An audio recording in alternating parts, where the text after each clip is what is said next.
So combining the Crystal Beasts with the Wind Witch, we now have Crystal Witches. Let's get it. Now we are going to start off with one Rainbow Dragon. Rainbow Dragon is the enabler of the deck, but it is also a brick, so we will keep him at 1. Next up, we will be playing 3 Crystal Beast Rainbow Dragon. We do make rank 8s in this build, so it is a must-have at 3. Next up, you have to have 3 Crystal Beast Sapphire Pegasus in the main build especially, but it's basically a 3 of even when this is used as an engine. Next up, we play the 1 Crystal Beast Cobalt Eagle.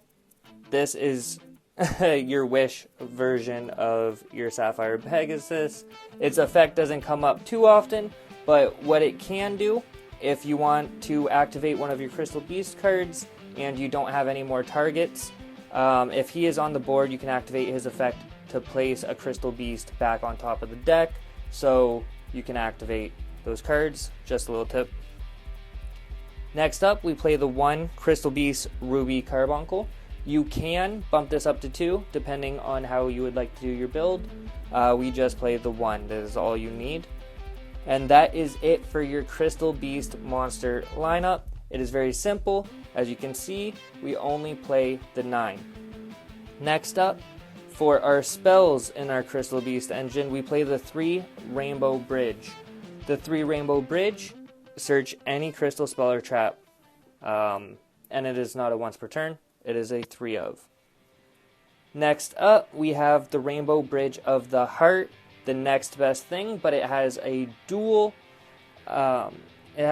use in that it can pop and help clear boards, as well as giving you the double normal summon, which we so kindly appreciate and take advantage of in this deck. We play the 2 Crystal Bonds. Crystal Bond is a great starter. You could up it to 3, but deck space is limited because of how we are running this build. You will see. We then play the 1 Golden Rule.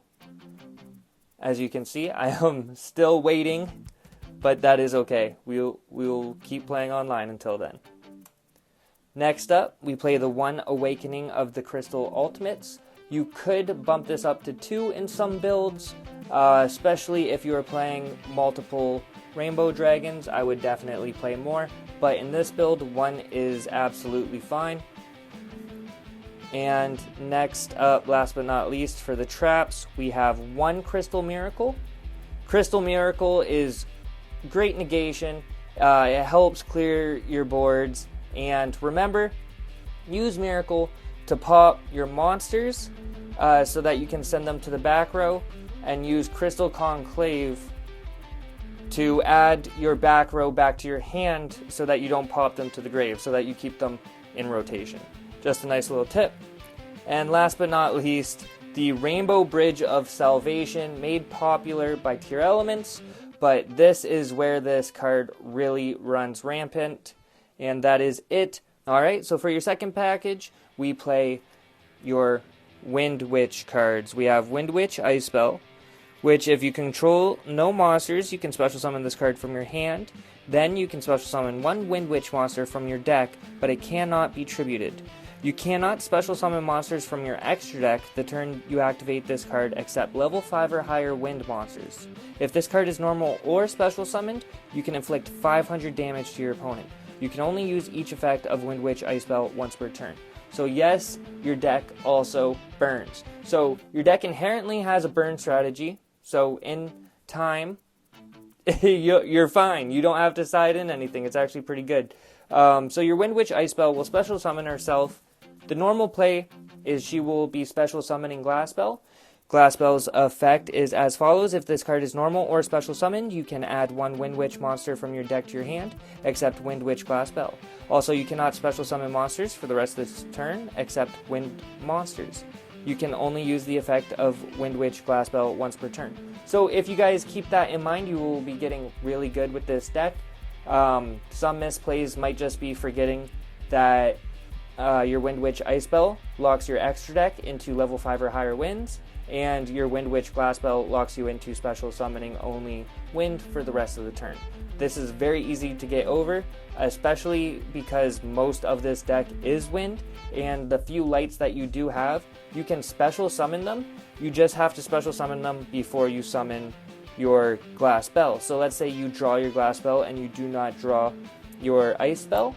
You can still go through your regular plays and then normal summon or special summon your Glass Bell afterwards to act as an extender if need be, but you most likely will not. Your Glass Bell will add one of 2 cards. It used to be you would add your Snow Bell, and then your Snow Bell, if you control 2 or more wind monsters and no non-wind monsters, you can special summon this card from your hand. A wind synchro monster that was special summoned using this card as synchro material cannot be destroyed by your opponent's card effects. So this is what enables the indestructible Crystal Wing, which we do not play in this deck just because of card space, and that's not what we are trying to do, although you can. This also enables a bunch of rank 9 plays, because as you know, a Pegasus can bring out another Pegasus or another Cobalt Eagle through the 1-card combo, and you can also just special summon this self with your 2 level 4 winds. There you go. There is a sync 9 for, let's say, Mistworm, and if you had an XL Dragon on your field, you would be able to do that on your opponent's turn. I have this combo in a previous video on the channel, so you can see that. It is not, however, what is a part of this deck. Just something that you guys should know. The synergy with these cards is a lot more than you would think. And last but not least, of the WINDWITCH package, it is another level 3 spellcaster that if all monsters you control are WINDWITCH monsters, minimum 1, you can special summon this card from your hand. So you can also just have your Glass Bell normal summoned, and because it's normal summoned, you can add this to your hand. This is a tuner. This is not. This is a level 4. This is a level 3 that has this ability. Once per turn, during your main phase, you can increase this card's level by 1. So boom, you have either a rank 4 wind monster, because this doesn't change and lock your extra deck. So this is a nice 2-card combo that with your extra normal summon, you can make either a level 7 or a level 8 synchro, or you can still make a level rank 4 wind play, because it will lock you into wind monsters for the rest of the turn. So those are just some tips and tricks with your WINDWITCHes.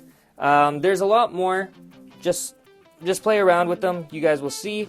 And because these are all spellcasters, we have a treat for you. So into the next phase, these are what you would call our non-engine cards. We have 1 Fusion Burial of Goods. You could bump this up to 2 to 3. The only reason it is at 1 because we can dig for it with our 2 Pot of Prosperities, as well as we can drop it with our Awakening. We just drop our Salvation, and it acts as the same thing as a Foolish Burial of Goods. Our Salvation then banishes itself. So what these are basically trying to dig through to get to is your Necro Valley. And I know a lot of people would be thinking this would be another copy of Necro Valley or Zombie World. Nope. We play Secret Village of the Spellcasters. This is the spice, this is the goo that nobody sees coming, especially in late game. We have the Called by the Grave, just as a one-of. This is destroying fire, so we don't mind if we used Called by the Grave on any of their fire. We're not playing any fire, so we can turn those off. We're not playing any ash, we can turn that off. We are not playing many hand traps, alright? And we are playing Secret Village of the Spellcasters because of these two bad boys. If we end up being able to pull off a dimensional shifter, yes, that is the QCR. I was so lucky to pull it. Almost sold them until I realized I finally have a deck that I can tear apart someone else's graveyard. You know me, I'm a fan of the graveyard. I never want to tear it apart. I love it. But Necro Valley, either you get to it if you don't draw your D shifters, but if you do get your D shifters, you are able to go into Secret Village of the Spellcasters. Your spellcasters are also searchable in this deck, depending on how you want to build coming out of your side deck. I will show you these tips and tricks. We are still in the main deck, however. So as you can see, we got some draw power, we got some floodgates, and we got some back row removal. We got 2 Cosmic Cyclones.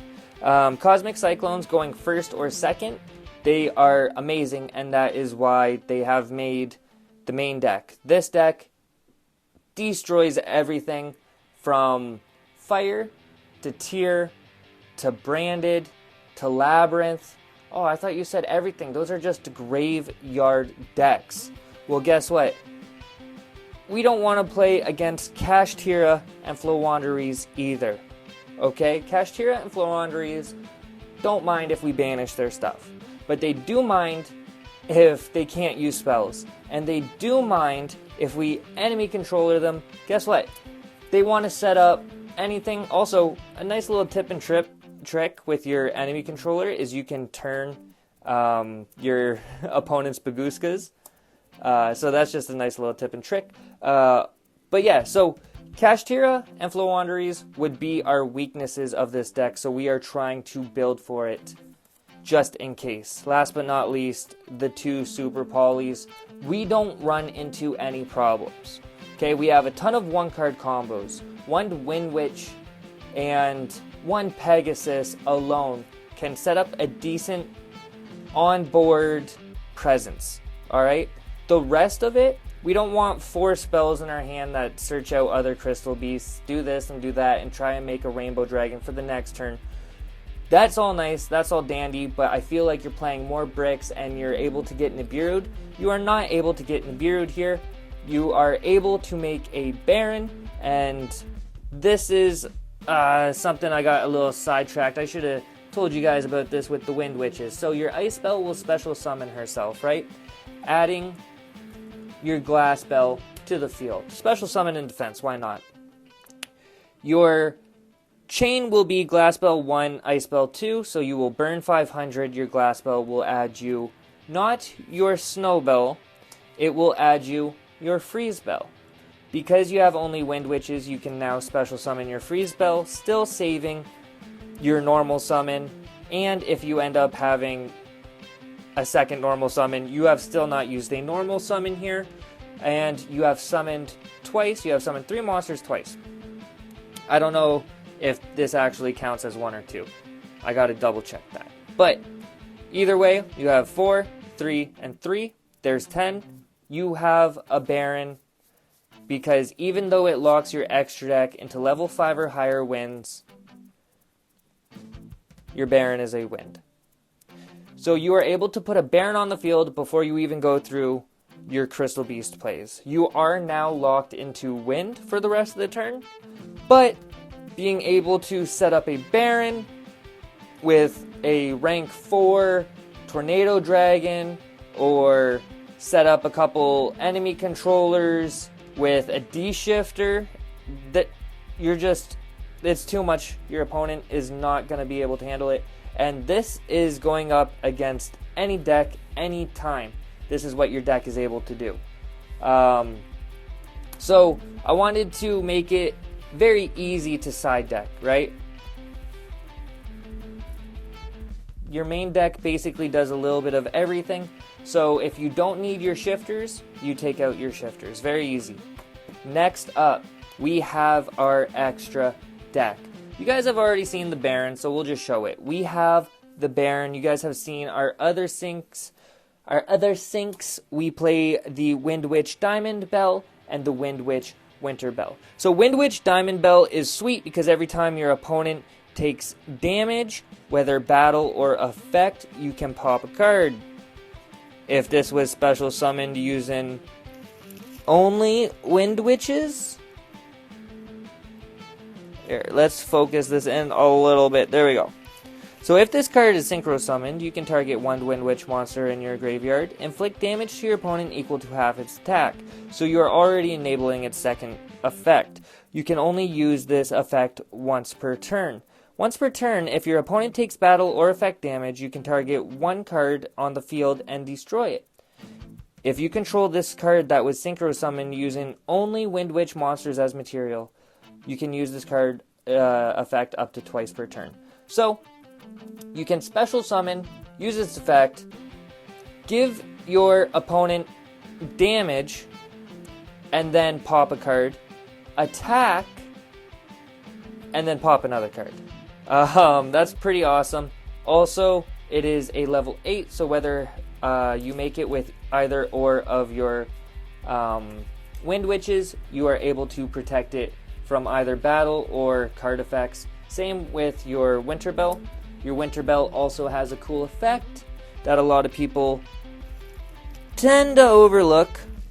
So you can target one WINDWITCH monster in your graveyard, inflict damage to your opponent equal to that target's level times 200. That's how you give it a nice little burn. During either player's battle phase, you can target one WINDWITCH monster you control. So you would target itself, which is a level 7. And then you can special summon a monster from your hand with a level less than or equal to that monster, but it cannot attack this turn. So that is just a nice little effect that a lot of people tend to overlook. It is just that simple. 3 synchros, because we basically can really only fit in 3 synchros in this build. Next up, we have your Super Poly targets, where we have Mud Dragon of the Swamp, and we have Garura. Now, Mud Dragon on the Swamp in itself is a Floodgate. If you make this against fire, you call fire. Now they can't target their own monsters and do any of their own effects and all that good stuff. So that is pretty sweet. I found that out. That is also why we were playing Super Poly in the main. Not only does it clear boards like Branded or Kashtira, even if they leave their Unicorn up, We Are Wind. If Floowandereeze leaves their M-Pen up, we have Winds. So even the cards that would give us trouble, we've already built that into our deck. Like, it's too nice. Next up, I'm just too excited. We play one SP Little Knight. I play online, so that's my SP Little Knight for you. Once they reprint it, that's when I'll own it. Next up, we play the best lineup ever. So we got Lightning Shidori. If you guys don't know when this card helps you clear fields going second, right? So when this card is XYZ summoned, target one set card your opponent controls, return that to the bottom of the deck, alright? So you're already returning a card from the field to the bottom of the deck, but it has to be a set card.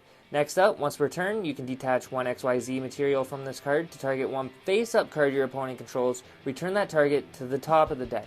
So, if you want to screw your opponent over for their next turn, depending on what you put on top of their deck, you are able to do that. With the utility of extra deck monsters, just returning them returning to the deck is a nice effect that gets around destruction and banishing. It still targets, but you can't ask for everything. Next up, we have Tornado Dragon. This is nice to make, depending on, if you're playing Fire Kings, just make your Tornado Dragon and just dare them to make their field spell. Next up, we play Abyss Dweller. There is a sweet combo. It is a 2-card combo where you can either OTK, or if you're going first, you can make Abyss Dweller with Hope Harbinger, and then some. You know what I'm saying? So turn off the graveyard, turn off their spells. Exactly what this deck is doing in the main deck, we got it also in the extra. We got our lovely Baguska, because you know, at worst, if they try and shut you down, you can make your Baguska lovely, lovely, lovely. There is also a sweet thing where I had learned, if you do play the rest of the Crystal Beasts, you can play Turtle. Turtle, you can attack with Baguska, and then main phase 2, since you attacked with this monster, Turtle can change it to defense, and then turn all your monsters to defense, and so you can just, keep attacking, and then turn it with Turtle. So that's a cool little thing. Next up, we have, just waiting for it in the mail, we have, because I'm waiting for it in the mail, I don't want to say the wrong name. What is it, Nigirsu? Dugaris the Timeless. I always forget. Nigirsu, I know, trust me, I know. I have to deal with myself. But yeah, so Dugaris the Timeless, this enables an OTK, and it also enables a lot of the Rainbow Overdrive combos. So if you're a Crystal Beast fan and you have looked up these deck lists, you have seen this card is actually phenomenal. It can do multiple different things. Yeah, there's nothing more I can say about it. Please, please, please, I need my mail.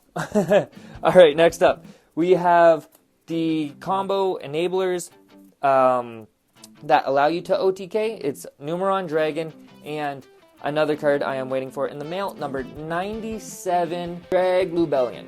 And when I show you guys some live play, I'll show you guys this combo that I'm referring to. Last but not least, we have the Zeus. So that's it for the extra deck. We are heavy against fire, right? But sometimes we're going to run into decks that kind of like the strategy we're playing. So, like I said earlier, Floowandereeze and Kashtira, we don't want to drop D-Shifter. So don't just drop D-Shifter right away. It's if you have no cards in your graveyard. So you can even do this on your turn, right? You don't have to shotgun D-Shifter. I was doing this online just because. But yeah, if they're cash or flow, they don't they don't mind. So what you want to do in the side is you take those out if you're playing against somebody who wants those shifters. You just take them out and you throw in 2 Win the Wind Chandler. Now, sounds kind of dumb, right? Why would we be playing this card? Well, because one, I pulled the nice rarities. And 2, this card actually searches everything you need in your deck. So it searches a wind monster with 1500 or less defense. 1500 or less defense. 1500 or less defense. 1500 or less defense. 1500 or less defense. 1500 or less defense. 1500 or less defense. It literally searches every wind monster in this deck. So it just makes it so cohesive. You can literally search any piece that you need. Honestly, it's almost main deck worthy. Because it also searches, depending on your build, it is main deck worthy. Because it searches your Droll. Droll and Lock. And it also searches Statue Barrier of the Winds. But we can't play it. Because you know this would be main deck. If we could play Statue Barrier, we would probably be playing Statue Barrier and Drolls in the main. I know Drolls, everybody thinks are like an end-all be-all this format, but they actually aren't. But they do really help, so that's why I do have them in the side. But yeah, so your the Wind Chandlers do a lot for this deck build in particular. And if you guys didn't know, you just use this with another wind, you ditch them, you search out a wind with 1500 or less defense, but you can't use any effects except wind monster effects for the rest of the turn.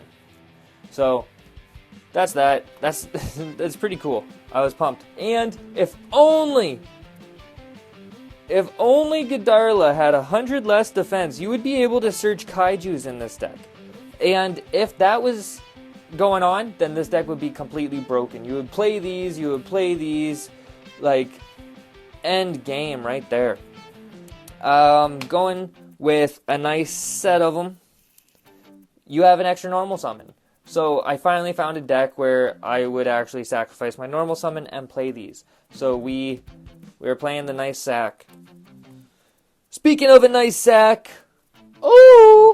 Chaos Hunter. Chaos Hunter, great against Cash and Flow. So if you guys don't know, when your opponent special summons a monster, well, this isn't good against Flow because they don't special summon. So I have heard that before in my comments for one of my decks.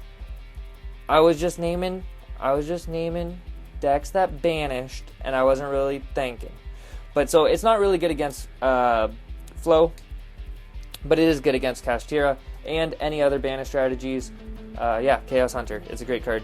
And I believe it has more attack than Fenrir. Doesn't Fenrir have 24?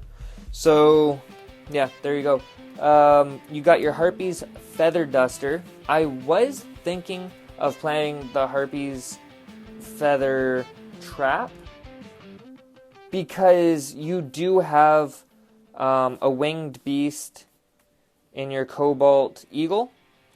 But it's just, if you draw the trap, then you kind of got to end with a board with Eagle on. Then you can activate the trap, block your opponent out of monster effects for the turn, and then you could pop this with your effects, because it's for the rest of the turn. The card's already gone, so you don't need this on your field anymore. So it's not that hard, and it's not that much of a stretch that you would actually do it. Plus the card's at 3. So if you played 3 of that, you could just play 2 Crystal Beast Cobalt Eagle, and it would actually be a lot better to actually play multiple of these. And then, because you're playing multiple of these, your special summon ability might be even better. So maybe that's a possibility in the future. You guys might see a version where I'm playing 2 of these just for that. But we'll see. I don't know. I do like Harpies, but I don't think Harpies are really all too good. Although you can make Harpies Slasher, the Synchro, in this deck. Very easily, you can make that card in this deck. So it's not that much of a stretch. You got your Zombie World. So if you're playing against, I don't know, Dark Magicians, you're playing against Spellcasters, then you take out Spellcaster the Village, you put this in.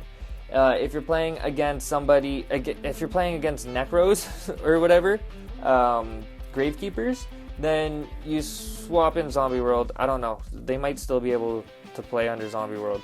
Either way, if one of the field spells ain't doing it for you, just swap it out with this. Maybe Seal of Orichalcos. I don't know. It's just there because this helps against Floowandereeze. You can't tribute except for zombie. So in their hand, they don't have zombie monsters. So that's the thought process. This helps beat Flow because some of your other cards that you can side in against Cash, you can't side in against Floowandereeze. So that is the thought process with that. And last but not least, we have your side deck traps. We have There Can Only Be One. I know this is gross, but guess what? We can play it. And I was going to throw a Goza match in here, but I realized I don't have it because I don't like these type of cards, but I can finally play them. So it's weird. You guys are going to say base or Saki or whatever it is. This deck is just kind of a mix. You don't, like, these aren't main decks, so... But yeah, I guess this deck is kind of Saki, but it's a control-based deck. You guys know me. I'm heavy combo, still trying to be a heavy combo, but trying to play smart. All right, so There Can Only Be One.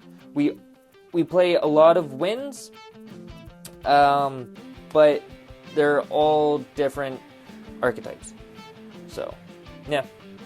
There Can Only Be One, and then last but not least, the 2 summon limit. Summon limit we can play under very easily, actually, especially if we just make our board and then set it. It's pretty funny. Like, summon limit is a winner in this format, I believe. Even against like Floowandereeze, summon limit, Kashtira can kind of get around it, but still, fire, branded, Tearlaments, it's going to hinder most decks, right? So summon limit is just too funny, too nice. I love this deck. It might change a little bit, but unless I take out the WINDWITCH, this is pretty much how I love to play this.